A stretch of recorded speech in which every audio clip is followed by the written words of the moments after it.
Hello, Mixtresses and Mixters. This is Mixtress Ray. You're watching Mixtress video. So today, I don't know, this is just sort of going to be a chat about where I'm at, which is really what all my videos are, right? A chat about where I'm at. We have entered Virgo season. So I have this card out from the Mirror Oracle by Amrit Brar. I don't know, do we want this in the shot? I'll just throw it over here, I guess. Okay. I don't really know what I'm going to say right now. I'm entertaining myself because I guess we should start with this. I have gotten through my first 28 days with the dumb phone. I'm currently on day, I don't know, I lost count. I think I'm on day like 35 right now, give or take a day. And I have entered into a new challenge. Virgo season, I am going to be avoiding the internet almost entirely. However, there is an exception for on Fridays. Fridays are my days that every other Friday I pay bills online, and every Friday I have an online radio show.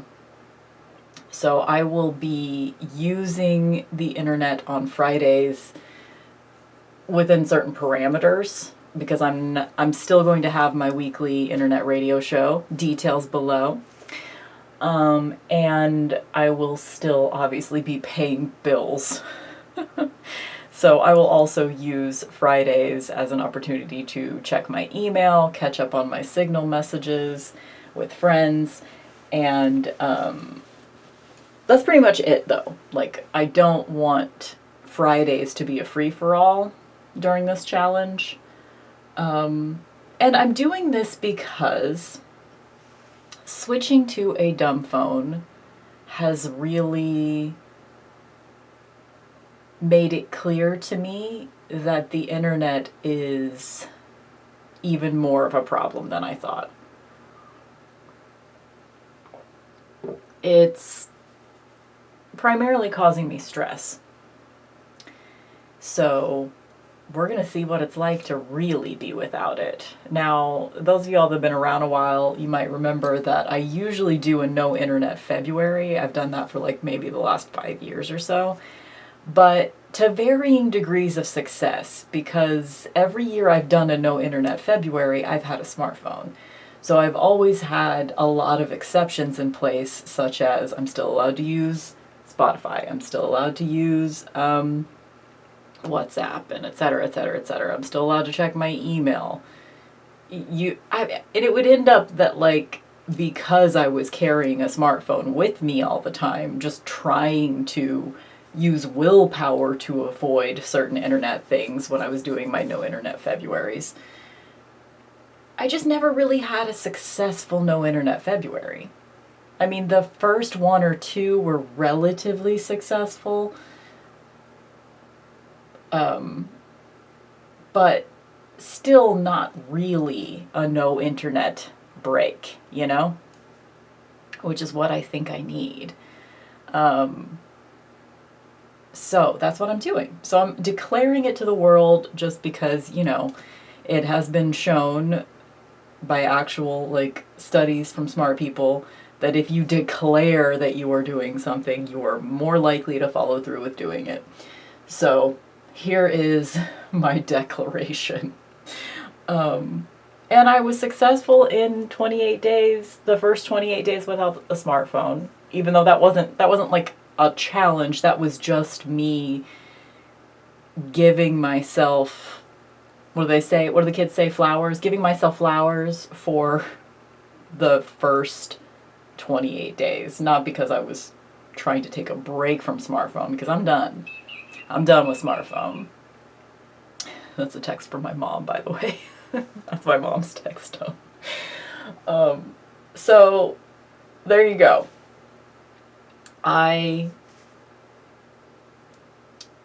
Do I have any insights as far as dumb phone life that I haven't already shared with you guys? Because I guess this would technically be my like week 5 update or something like that. And maybe that's even the title of this video.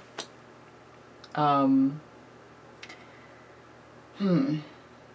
don't know. I mean, it's just a lot of the same shit that I've already said to you guys. I have finally pretty much broken the habit of picking that thing up all the time. My brain has finally caught up to, there's nothing to do on that thing for the most part. If I don't have a message to check, like I do right now, as you can see with the green envelope lit up.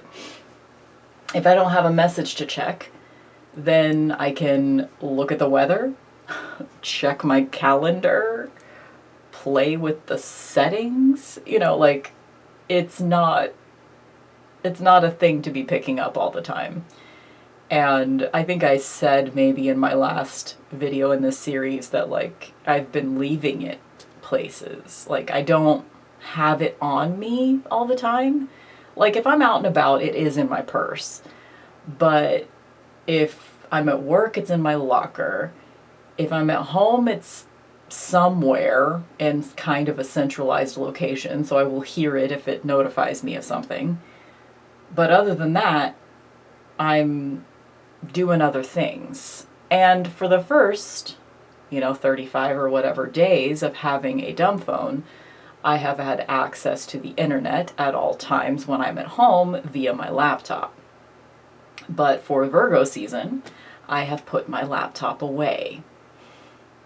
With the exception of Fridays when I will be catching up on Signal messages, which I do have to access from my laptop. I don't think I can install it on my desktop. And even if I could, I don't have a microphone on my desktop computer, so I wouldn't be able to record messages for people. So all of that is just to say, the laptop is going to be coming out on Fridays during my Virgo season no internet challenge. But just because I'm very technical. I will say I've come back around to some things that I come back to pretty often. Which is, I don't know why I have a YouTube channel. I'm kind of questioning, sort of generally, my need. Why do I have a need to, document my life in any kind of public way? So it's making me question almost everything I do online. The only thing I'm not questioning at all right now is my radio show. That is eternal to me. It is my favorite thing that I do, and I doubt I will ever stop unless technology changes to such an extent that I can no longer do it for some reason. Yeah, I don't think, and I'm also just really excited about legacy devices. I don't know if that's the term that you would use for it, but for example, my iPod. I love it so much. I use it every day. It is a beautiful thing. And also, I'm really appreciative of my computer too. I have it's not really important what brand it is and things like that, but essentially it's a computer from 2014. This is my desktop computer because I do have a desktop and a laptop at this point, which seems ridiculous to me, but whatever. I do. It's a 2014. It has 4 USB ports. It has an audio in and an audio out, which essentially means I can and have, not often, but I can and have broadcast my radio show from actual cassette tapes because I can connect my cassette deck to my computer. So I can play tapes. I mean, I know like other computers have that capability. You can go in through the software and change the audio in to an audio out and vice versa. But with mine, I actually have 2 separate ports for that. And, you know, there's a certain like cutoff point with software updates. I will not be able to advance to a certain point in time. And I actually like that because generally speaking, it seems that with computing technology over the course of my lifetime at least, it's become more and more controlled so that more and more capabilities that we used to have are taken away from us, you know? And I'm not into that. So I'm going to be a legacy software, legacy hardware geek. You know, basically I chose to go back to like 2005 by getting a flip phone and taking an iPod Classic with me everywhere and getting a digicam, as the kids call it. At first I was like, what's a digicam? Oh, digital camera, duh. Oh my god, I'm so old. But anyway, and it's not just, you know, it's not just that I have a propensity towards nostalgia, which I absolutely do. That is absolutely true for me. But it's also that I feel like I'm more in control. Like, when I, you know, I mean, this is a silly example, but just like, do you remember VCRs? You used to just be able to pop a tape in there and record anything that was on TV at the time. And, of course, the powers that be did not like that we were doing that. But they begrudgingly accepted it until they could control everything like they do now. Like, I don't even know how you get, I know, like, you can pirate things, but I don't even know, like, how you do something like that anymore. Like, I even have a VCR hooked up to my TV, but I can't figure out how to actually record things anymore. And that absolutely could be user error, and I probably need to look things up on the internet. Maybe I need to have a legacy TV. Not that that's something that I necessarily want to do, but just as an example of a capability that I grew up with, a technological capability I grew up with that no longer exists. You have to pay subscription services now to watch the TV and movies that you want. Like, you know, there's all kinds of videos on YouTube about, like, you know, the resurgence of physical media and shit like that. But, so, you know, I mean, you guys know. I like VHS tapes. I like cassette tapes. I like, you know, I like things, even just DVDs, you know, like, it's so interesting to me, actually, that just the one change, switching to a flip phone from a smartphone, how much it has changed my perspective. And I'm in a Hanged Man year, so that's another card I can get out. Let me find it.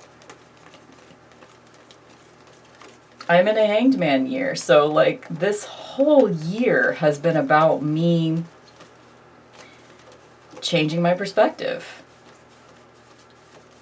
I am looking at several different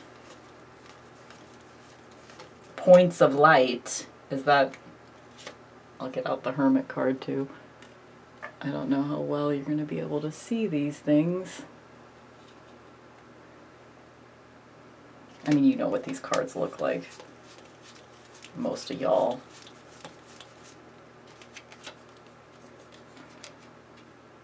I'm in a Hanged Man year for another month or so. Like, I'm about to transition into death. But,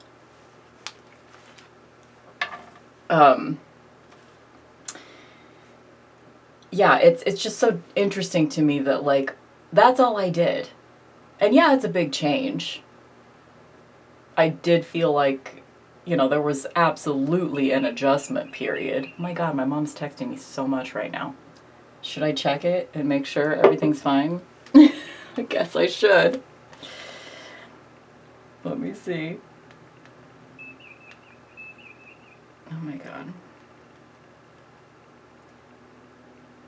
Oh, she's just responding. She's listening to my patron podcast, and she's responding to it right now.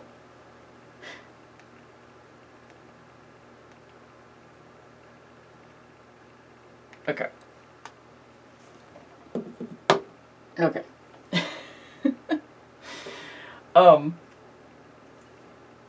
It really did, you know, sort of... I think I've described it this way before, perhaps, in one of these videos, but it really feels like a veil was lifted from my eyes, and just very quickly, like within the first 2 weeks of having a dumb phone, I was able to see things clearly, like how I want to live my daily life. In terms of, like, I mean, it's not, that makes it sound a little bit more profound than it is, the way that I just worded it, but in terms of how I want my relationship to the internet and technology, that's the perspective that I'm specifically talking about here. Like, the term Maya being, you know, the illusion, I feel, you know, and also, like, one of my top 5 movies of all time is The Matrix, and stupid people that misinterpret the meanings can't take that away from me.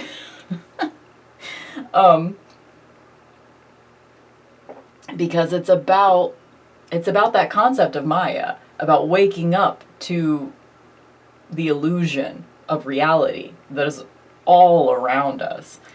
And for me, that illusion is the internet. I just, like, I mean, that sounds like such a boring, basic-ass thing to say, but, and I would have said it before, probably, but I feel it now. Like, it is so obvious to me that the internet is not a real place. And all you have to do to distance yourself from the stress that the internet causes you is leave it. That's it. We can unplug at any time. We all have the ability to do so. We don't need Morpheus to save us. We can save ourselves.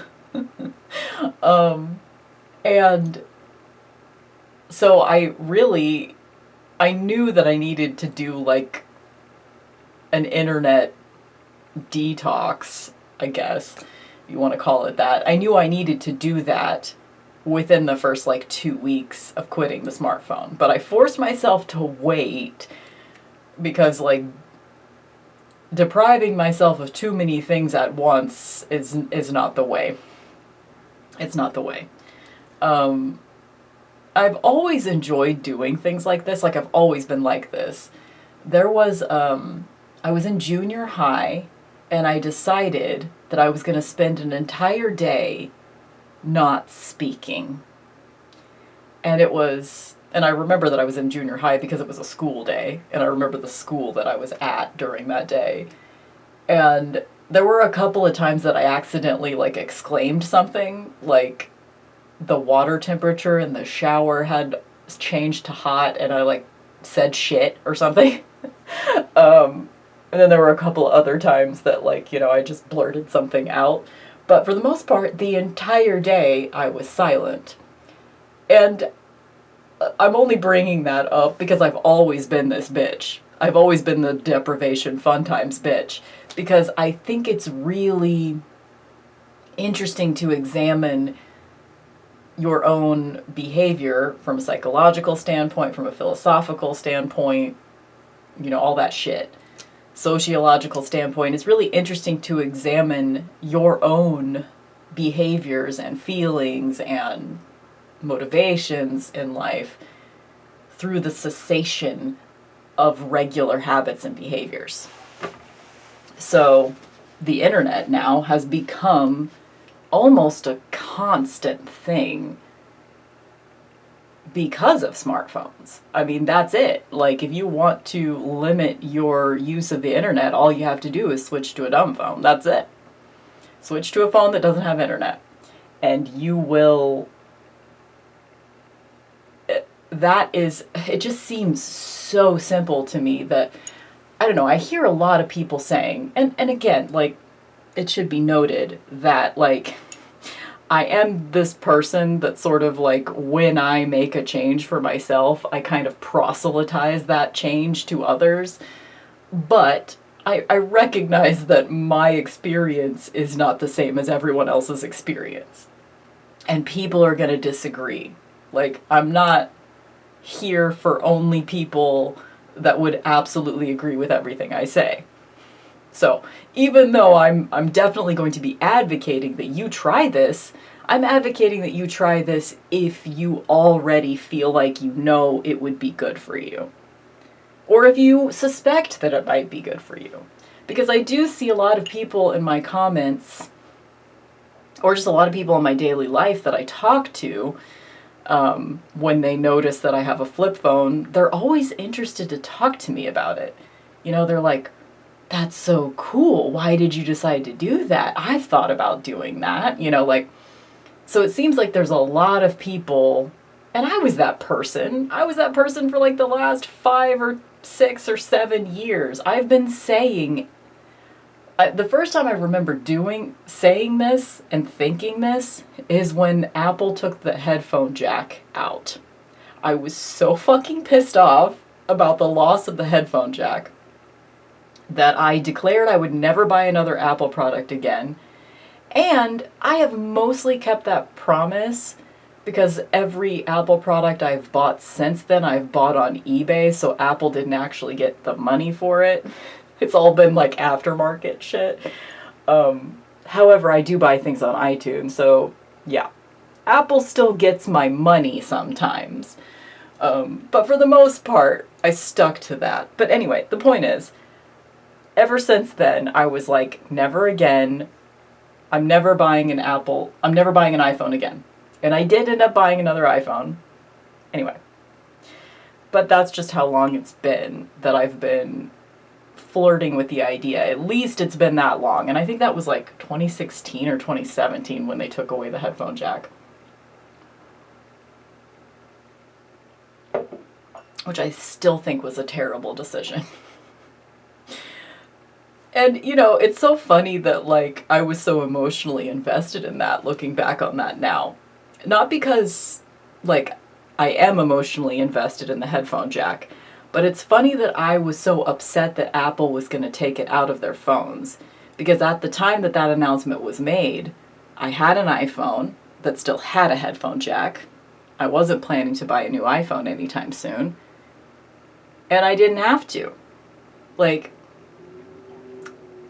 I feel like, I don't know how to explain this, but it's like the emotional investment that I found myself having in stupid things, like what Apple decides to do with their iPhones. Like, who cares? Just don't buy one. Done. Or what, is happening in a particular subculture on the internet. Doesn't matter. Like, we're allowed to disagree with each other. We're allowed to be diverse individuals that have our own viewpoints. And if we don't, and I've said this many times before too, but if we don't come at each other generally assuming that we're all good people doing our best, if we don't assume that intentions are good, it's like, I don't know. The way that society seems to be moving in is very fear-based. And some of it, I think, is a natural reaction to control being taken away from us. I think that in general, like, I mean, is this end-stage capitalism? Is that what this is? We are being very inundated with ads at every corner. Somehow capitalism has convinced us to advertise to each other constantly, which has made me want to just stop watching YouTube altogether, because it's really hard to sort through to find the things that you actually want to watch. And of course you can just go to your subscription feed, but even just deciding who to subscribe to sometimes is just like, and if I just subscribe to my friends, then I'm going to be watching videos very infrequently, right? I don't know. I'm not sure I'm actually saying much of anything, but how long have I been talking? Only 28 minutes. Okay. I'll keep going. But I just think that if you can do yourself a favor, if you are a person that is, maybe you were attracted to this video because you were flirting with the idea of switching to a dumb phone. Obviously, I'm one person's perspective, right? But I cannot recommend it enough. My stress levels, I mean, I generally am able to keep myself pretty calm, but I do have a certain level of anxiety and depression in my life. And I would say that both of those have decreased significantly since switching to a dumb phone. I am able, like, my attention is better now. Like, I'm able to sit down and read a book without, it's almost like even when my smartphone wasn't right next to me and I tried to sit down and read a book, it was like my brain was used to task switching so often that I would constantly be like, oh, I need to do this. Oh, I need to look this thing up. Oh, I need to write that down. I need to write this down. It's like every time I read a good sentence in a book, I felt like I needed to write it down. Which, that's fun to do too, but like, it was sort of this, I don't know how to describe it. It's almost like every single thing was urgent and every single thing needed to be documented. And switching to a dumb phone, for the most part, has flipped that switch off for me. It's like, I can stay on one train of thought longer, for sure. And I'm much more willing to enjoy something in the moment without documenting it, if that makes sense. It's almost like even just the act of like say you're reading a book and it mentions another book, you have to immediately like reach for your phone and put it in the notes app. Like, I need to read this book too. Whereas now, like, yeah, obviously, like, if I'm reading a book I really like, and in that book they are mentioning another book that I might also like, I do want to remember that. But I'm much more likely to actually fucking remember it. Or at least, I just sort of make a mental note, okay, this book was mentioned, and I will later think, oh, there was that book, and then I'll go to the book to find the title of the other book, you know, it's like I'm not desperate. This is the word that I keep using, but like I felt like there was this constant low level of anxiety, and maybe not even low, but this sort of like medium hum. It's the gentle hum of anxiety and desperation that I was just in. I was in the sea of this all the time because I had the ability at any moment, no matter where I was, to access the entire internet. And I just think, for me personally, and I'm sure this is true for a lot of people, if you have the propensity towards anxiety in the same way that I do, and I don't really know how to articulate that, but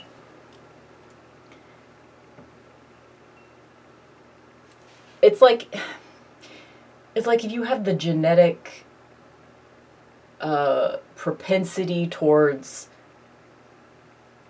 schizophrenia, and then you like do a drug before your brain is fully formed, do a certain type of drug before your brain is fully formed, and it kind of flips that switch on, whereas you didn't necessarily need to have that switch flipped on.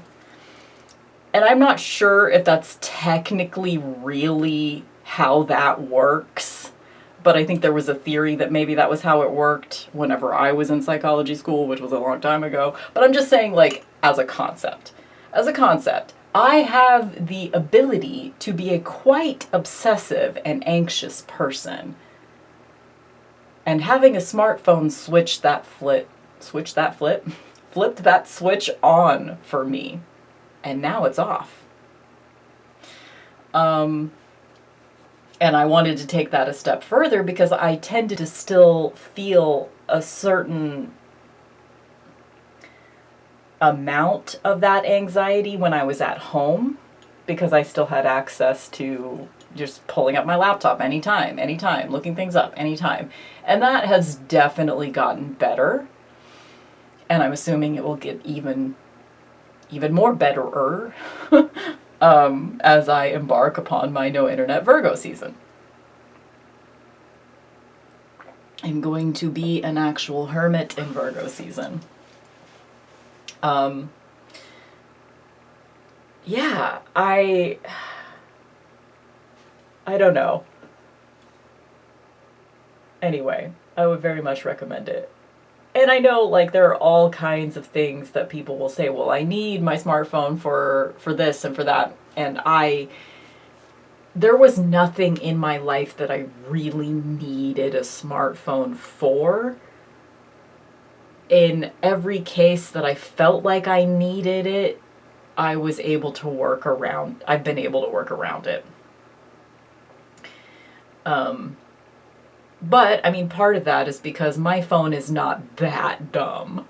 It still has the capability to receive picture messages. Group messages still work on my dumb phone. There's a lot of dumb phones where group messaging is a hot mess, and I haven't had that problem with mine. I have maps and weather on my dumb phone, so I didn't go completely back to 2005.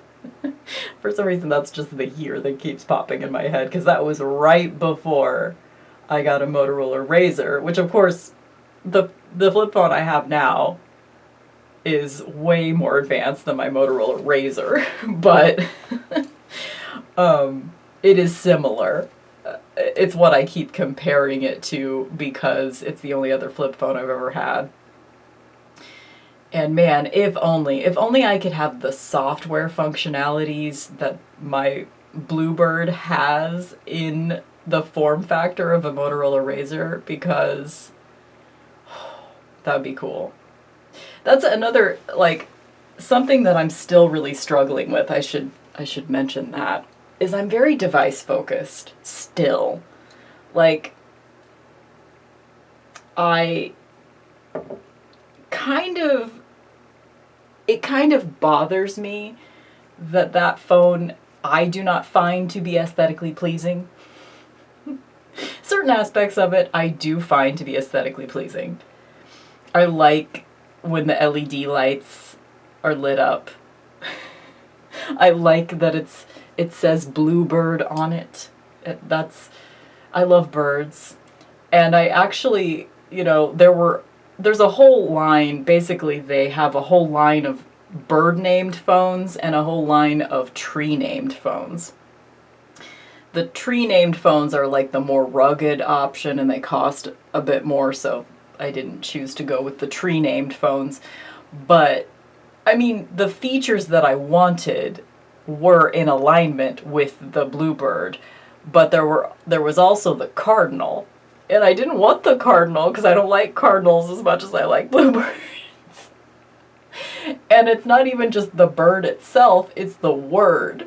I like the word Bluebird much better than I like the word Cardinal. So even if the Cardinal had the features that I wanted, I am just so specific about the dumbest shit. And I'd like to move away from that. So I think forcing myself to have a phone that I do not find to be aesthetically pleasing, it is absolutely functional. And of course it has its drawbacks, which I've mentioned several times throughout the series. But the biggest drawback for me is aesthetics. Isn't that terrible? Like, it's just like, I don't find it to be cute. And so there have been times throughout, my dumb phone life so far, that I have been almost seduced into looking at other dumb phones because they're cuter. But I went with this one. I already made my decision. And also, I made this decision for reasons. I picked this phone because of the specific functionality that it has, because it is, these phones are actually, the company is based in the state that I live in, and they seem to be,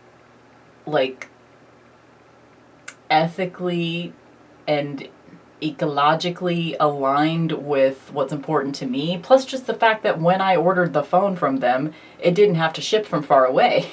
It was shipping from 3 or 4 hours drive away from me. So anyway, that is something that I am still really struggling with, is being very device focused. It sometimes bothers me that I don't find my phone cute, which, in the pre-Motorola Razr times, I had a cell phone it was just a Nokia brick phone, that everybody had at the time. It wasn't cute. It was fine. I had a glitter face plate on it, but it wasn't even in a color that I liked. It was light blue. And I'm assuming that the reason I had a light blue glitter faceplate on my Nokia brick phone was because that was what I could find at the time. I wasn't shopping online all the time. I was living my goddamn life, I was hanging out with people. I was going on road trips. I was existing in the real world. I wasn't worried about what my fucking phone looked like, I mean, I liked that I had glitter. I chose to personalize my phone, but it wasn't like it was a beautiful thing. It was just kind of cute and distinctive, So an example of how I'm still struggling with being device focused is I bought a case for my Bluebird. Do you guys want to see it? I might as well since I'm bringing it up. I took it off. I've been taking it off and leaving it off most of the time because I think it's a little dumb that I even bought a case. I think it's a little dumb that I bought a case. Because do I really need a case for this thing? There it is. I don't know if you can even tell in the video, it looks kind of white, but it's a light purple. It does have a very interesting texture on it that it does feel good in the hand, but it's bulky and ugly. I'm thinking about spray painting it with glitter. Just making it, I want to make it cute. Anyway. That is an example of me still being very device focused because I bought a case. First of all, a case is really not needed for a fucking flip phone. But I have this compulsory need to personalize it in some way. You know? What's that about? And I'm used to buying cases for phones because smartphones trained me to do that. I never bought a fucking case for a phone until I had an iPhone. Because it just felt like you had to. It was delicate. You needed a case. But, so, I mean, it was only $20 to get the case for this. And it did come with a holster, guys. Yes, ma'am. I got a holster. I haven't used it yet. It's just, I don't even carry my phone with me, so why would I have a holster? It's dumb. It's dumb that I bought a case. But I did, and now I'm in the cycle of regretting a purchase. Anyway. But, whatever. It's done. I use it sometimes. Basically right now, I've had the case for like probably 2 weeks now. Less than, maybe. As of now, like, I put it on for like a day or two, and then I'm like, God, I hate this fucking thing. It's so ugly. Makes it so bulky. Ew, gross. Why did I buy this? And then I take it off for several days, and then I'm like, maybe I should put that case back on. Maybe it's cute. Maybe I forgot, and it's actually cute. And I put it on. And it's just like, this is the dumbest thing to be taking up space in my brain. Like, who cares? Who cares? So, and another example of this is lately I have been on my iPod train again. So some of y'all that have been a subscriber to my channel since day one, which I know is probably a small number of people, but I used to kind of collect iPods. I mean, it wasn't really, I never got to the point where I had like, more than 5, but I probably did at one point have 5 separate iPods because I'm this person that when I really, really like something, I want to continue buying things like it or buying things for it. It's like, if I appreciate my flip phone, then I need to buy a case for it, right? If I appreciate my iPod, then I should appreciate more iPods. If I like a tarot deck, I should buy 50 of them, right? Like, and I've always been like this. Like, back in the day, my very first big obsessions in life were celebrities. And my third huge celebrity obsession was Tori Amos. I used to have, of her major studio release albums, I had 3 copies of each CDs. I had the copy that I used. I had the copy that I lent to friends, theoretically, because how often did I actually lend one to friends? I don't know. But I had the copy that I would allow myself to lend out. And then I had a copy that I kept in the wrapper.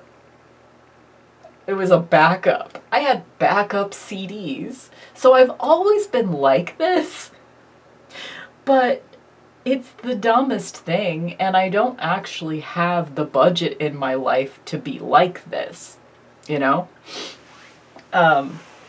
So, anyway, lately there's a certain type of iPod that I've always wanted to get that I've never had. A certain generation of iPod that I've been looking at again. There's absolutely no reason for me to have another iPod. And it's against my online no-buy rules. I could technically buy it for myself for my birthday. Once my birthday comes in October, I could technically do it and it would be within my rules. So it might happen. But it's absolutely ridiculous, and I know that it's a purchase that I will think it's stupid once I have it. Like, why did I do this? Because I already have a perfectly good iPod right there. It's 160 gigabyte. Currently I have 130 gigabytes on it because it's my entire music library plus lots of podcasts and some audiobooks. But it's plenty of space for me for probably the next couple of years. Like, I don't see myself filling up the last 30 gigabytes on that thing. I do see it happening eventually, but probably not in the next few years. So there's no reason for me to be obsessing about an iPod right now. So I'm doing this Virgo season no internet at a good time, because when I get obsessed with wanting to purchase something, it's like all I think about for days or sometimes weeks. So I'm waiting for that wave to crash right now. So I just need to wait it out. I know I just need to wait it out because I don't want to break my online no-buy rules. This exact situation is why I decided to embark upon an online no-buy in 2024. For situations like this, when I get obsessed with something and I decide I need to buy something, and especially in this case because the thing that I want is kind of expensive, because I want not only a certain generation of iPod, but I want I want it with upgraded capacity, an upgraded battery, an atomic purple faceplate. You guys remember atomic purple? Look it up.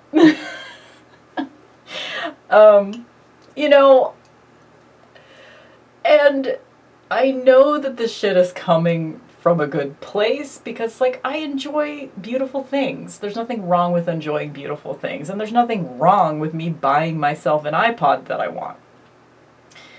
But I also know that it's ridiculous because this is my daily driver iPod device. This is the thing that I take with me everywhere.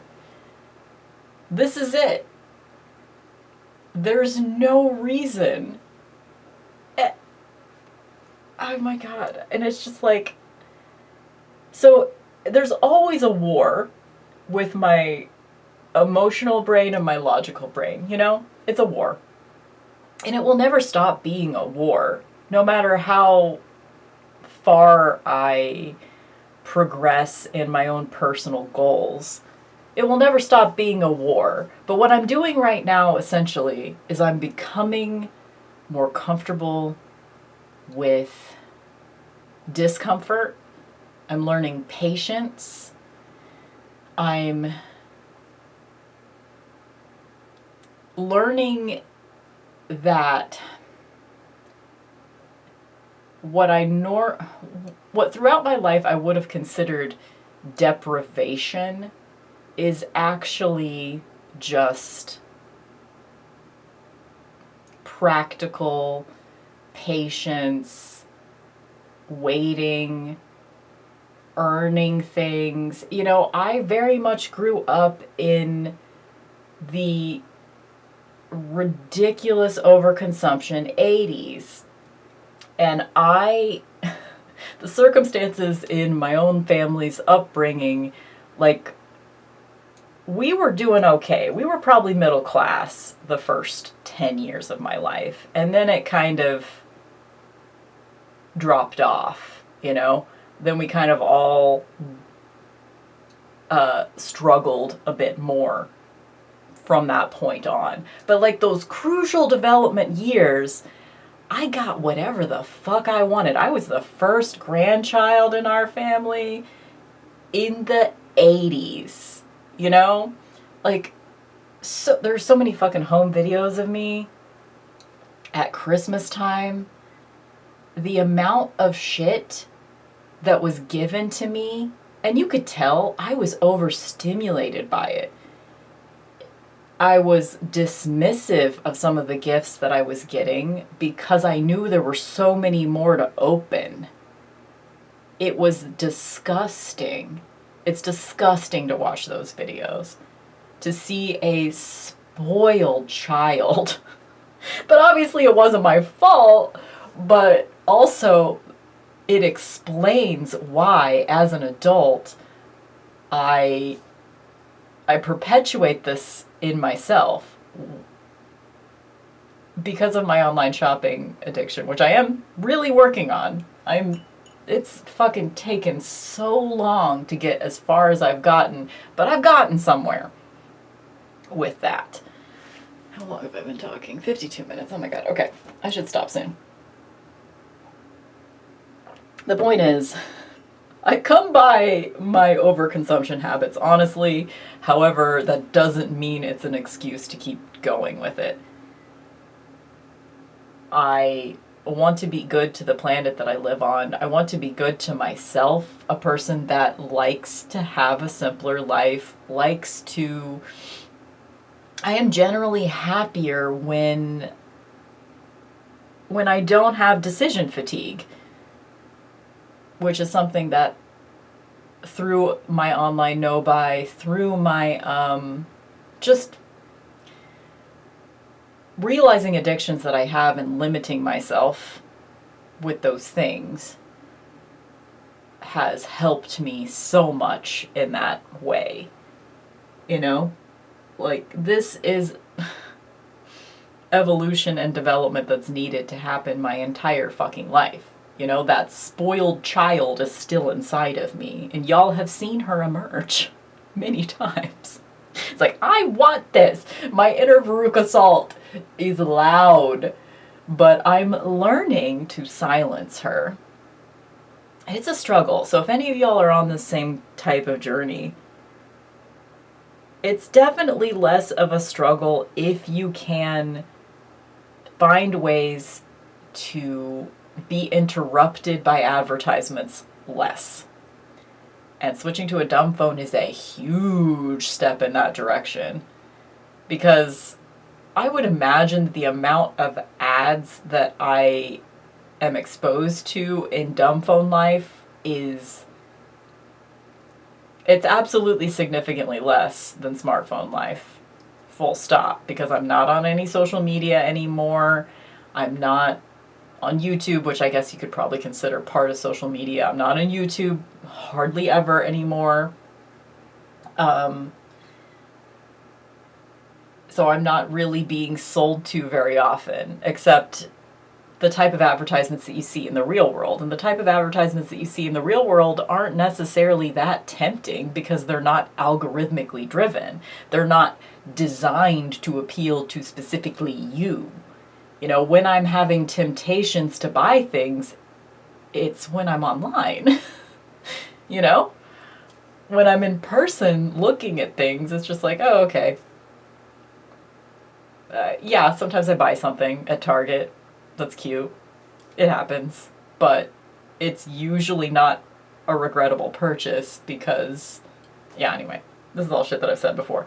I have the Dao Jing out right now because I was going to talk about the fact that I read it recently.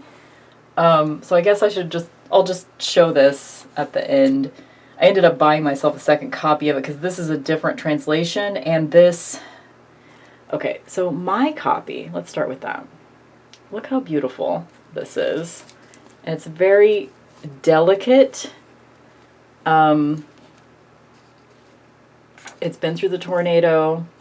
My art teacher gave it to me in like 2001. And he had it since 1963, which was when it was published, or maybe it was published in 62. Peter Popper Press. This is a translation by Frank Makovic.